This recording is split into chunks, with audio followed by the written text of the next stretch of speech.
रोहित शेट्टी के घर पर फायरिंग की घटना के बाद बॉलीवुड एक्टर रणवीर सिंह को अब धमकी भरा मैसेज आया है। व्हाट्सएप वॉइस नोट के जरिए धमकी भरा मैसेज भेजा गया है। मैसेज के जरिए करोड़ों रुपए की मांग की गई। धमकी भरे मैसेज के बाद इसकी जानकारी मुंबई पुलिस को दी गई, जिसके बाद रणवीर सिंह के घर के बाहर सुरक्षा को बढ़ा दिया गया है। पुलिस धमकी भरा वॉइस नोट भेजने वाले की छानबीन में जुट गई है। इस पूरे मामले पर सहयोगी सुजाता की इस रिपोर्ट को आप देखिए।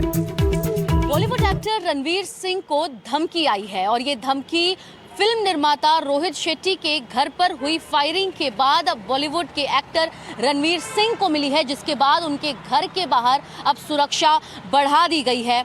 इसी इमारत जो आप देख रहे हैं, बो बॉन्ड इमारत, इसी में जो है रणवीर सिंह और दीपिका पादुकोण रहते हैं और सूत्रों के मुताबिक ये धमकी व्हाट्सएप के जरिए एक वॉइस नोट के जरिए भेजी गई है, जिसमें करोड़ों रुपए की मांग की गई है, फिरौती मांगी जा रही है। और धमकी मिलने के बाद रणवीर सिंह ने इसकी शिकायत मुंबई पुलिस को दी, जिसके बाद उनके घर के बाहर फिलहाल सुरक्षा बढ़ा दी गई है। पुलिस ने मामले में जांच शुरू कर दी और धमकी भरा वॉइस नोट किसने भेजा है इसके डिजिटल ट्रेल को भी अब फिलहाल ट्रैक किया जा रहा है। मैसेज से जुड़े तकनीकी और डिजिटल पहलुओं की भी जांच फिलहाल की जा रही है। रोहित शेट्टी के घर फायरिंग की घटना के बाद बॉलीवुड से जुड़े लोगों को टारगेट बनाया जा रहा है और इसके चलते अब मुंबई पुलिस ने कहीं ना कहीं सुरक्षा इस पहलू पर अब खास ध्यान जो है वो फिलहाल इन बॉलीवुड सितारों के इर्द गिर्द देने को लेकर सतर्क नजर आ रही है। लेकिन इसी बीच उस वॉइस नोट में कथित तौर पर यह भी कहा गया है कि वो बिश्नोई गैंग के लोग हैं और क्योंकि जानते हैं कि रोहित शेट्टी के घर के बाहर जो फायरिंग हुई थी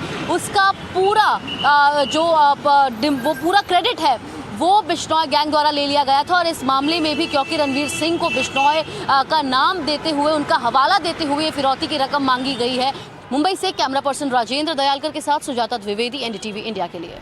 हमारी सहयोगी सुजाता की इस रिपोर्ट को आपने सुना। पारस दामा हमारे संवाददाता सीधा जुड़ गया हमारे साथ ज्यादा जानकारी के साथ। पारस, जिस तरीके से पूरा मामला सामने आ रहा है, बड़ा सवाल लगातार यही बना हुआ है कि बार बार क्यों निशाने पर बॉलीवुड की ये हस्तियां हैं। क्या आउटपुट पुलिस को मिल पाया है उस वॉइस नोट को लेकर अब तक?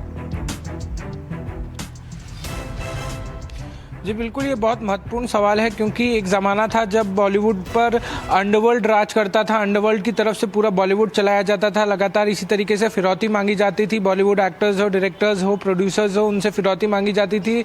अंडरवर्ल्ड का पैसा जो है वो बॉलीवुड में लगता था, ऐसा कथित तौर पर कहा जाता है। ऐसे में जो बिश्नोई गैंग है वो भी उसी राह पर चल पड़ा है। और जिस तरीके से पिछले कुछ वर्षों में लगातार हमले हुए हैं, पहले सलमान खान के घर के बाहर फायरिंग, उसके बाद बाबा सिद्दीकी जो कि जाने माने नेता थे और बॉलीवुड से काफ़ी ज़्यादा करीब थे, उनकी हत्या, उसके बाद रोहित शेट्टी जो कि बॉलीवुड के जाने माने डायरेक्टर प्रोड्यूसर हैं, उनके घर के बाहर फायरिंग, और अब रणवीर सिंह और दीपिका पादुकोण को धमकी भरा वॉइस नोट, ये सारी चीज़ें इस तरफ इशारा कर रही है कि कहीं बिश्नोई गैंग जो है वो एक पैटर्न पर चल रही है, फिरौती लोगों से वसूलने के पैटर्न पे जो है वो आगे बढ़ रही है, दहशत फैलाना चाहती है और बॉलीवुड पे राज करना चाहती है, बॉलीवुड को अपने मुट्ठी में रखना चाहती है। इस तरीके की जो चीज़ें हैं वो लग रही है अभी के पैटर्न को देखते हुए बिश्नोई गैंग के जिस तरीके से लगातार हुए हैं।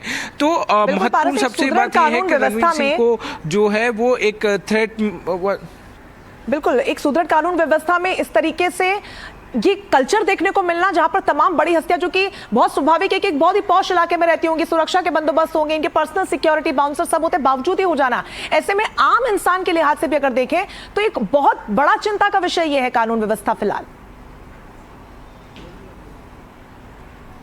जी बिल्कुल, बहुत महत्वपूर्ण है और बहुत चिंता का विषय है क्योंकि लगातार मुंबई में ऐसे मामले पिछले कुछ समय से बढ़े हैं। पहले कुछ वर्ष थे जब मुंबई बहुत ज़्यादा शांत हो गया था। 1990 से लेके हम पहले यहाँ पर अंडरवर्ल्ड का राज हुआ करता था, जहाँ पर लगातार हम गोलीबारी देखते थे, लगातार गैंग्स वॉर देखते थे। उसके बाद मुंबई पुलिस ने जिस तरीके से एफर्ट्स किए थे, उसके बाद ये गैंग वॉर पूरी तरीके से रुक गया, मुंबई में शांति बनी हो गई। मगर एक बार फिर उस तरीके का ट्रेंड जो है वो वापस आ रहा है। इस बार जो है बिश्नोई गैंग का नाम लगातार सामने आता है और लगातार गोलीबारी की जो घटनाएं हैं वो सामने आती हैं। तो ये आम लोगों के लिए की चिंता का विषय है क्योंकि मुंबई कर जो है इस तरीके के हालात पहले देख चुके हैं। पहले मुंबई में इस तरह के हालात हुआ करते थे, बट मुंबई पुलिस ने जिस स्ट्रिक्ट अंदाज से पूरी चीज़ों को नॉर्मलाइज किया था, अब आम लोगों के लिए चिंता का विषय है क्योंकि ऐसी घटनाएं होने लगी हैं। बिल्कुल पारस, और ये अगर वाकई में वो ट्रेंड, वो कल्चर वापस आता है तो ये बहुत ज्यादा गंभीर होगा पूरे मुंबई नगरी के लिए। बहुत शुक्रिया आपका तमाम जानकारी के लिए। तो आपको बता दें कि फिल्म निर्माता रोहित शेट्टी के जुहू स्थित घर पर हुई फायरिंग के मामले में मुंबई क्राइम ब्रांच की जांच नए खुलासे कर रही है। पता चला है कि हथियार सप्लाई करने वाला गिरफ्तार आरोपी पिछले 4 सालों से बिश्नोई गैंग के लिए काम कर रहा था। वो गैरेज मैकेनिक की आड़ में ये सब कुछ कर रहा था और किसी को भनक तक नहीं लगी। देखिए इस रिपोर्ट में।